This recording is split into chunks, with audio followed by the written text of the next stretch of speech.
Today I'm going to show you the easiest way to integrate M-pesa payments to your app. So for this guide, we're going to be using Nextjs. To get started, just copy the install command from their documentation. Then paste it into your terminal. I will name my project Donation and pick the default setup for Nextjs. After the install is complete, you can open it up in your favorite code editor. For me, I'll be using Z. So the shortcut is Z space dot. But if you're using VS Code, the shortcut is code space dot.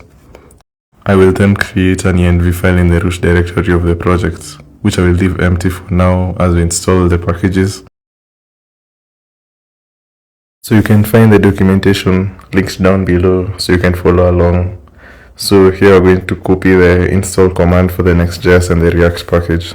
Something else you should know about the M-pesa API, you need a public URL to receive the callback. So we're going to be using ngrok to tunnel to our local ports, but you can use your favorite alternative like Cloudflare tunnel if that's what you prefer. So we'll also copy the command to install ngrok. After the install is complete, you can now run ngrok http 3000 to proxy to your local ports. The URL you see it spits out is important, and just leave it and we'll note it for later.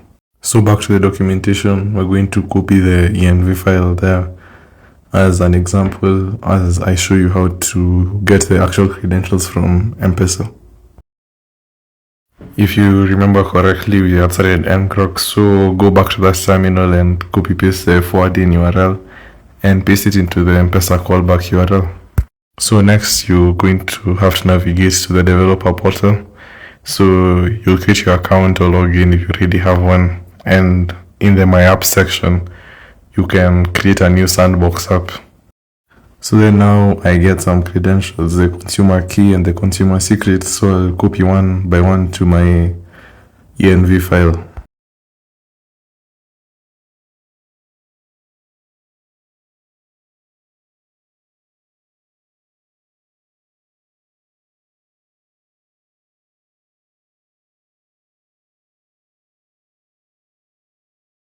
Next we need the sandbox passkey, which you can find in the description. Now back to the docs, we're going to copy paste this example of configuring the SDK on the server. I won't explain much on this, we'll get into more details in other tutorials, but we'll create a new directory lib/mpesa in the root directory of the project and paste this there.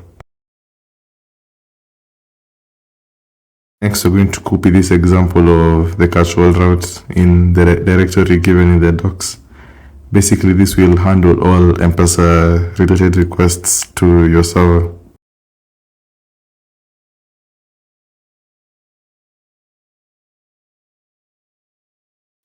And finally, we're going to configure the M-pesa SDK for the React client, and we should now be able to move to the UI now and finish.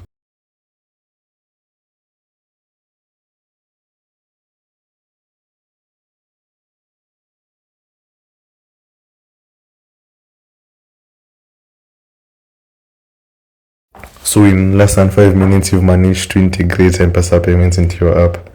This is perfect for a donation form, but of course, for an actual site like a shop, you'll have to fetch stuff from the DB and do a lot of stuff on the server, and we'll do more of that in another tutorial.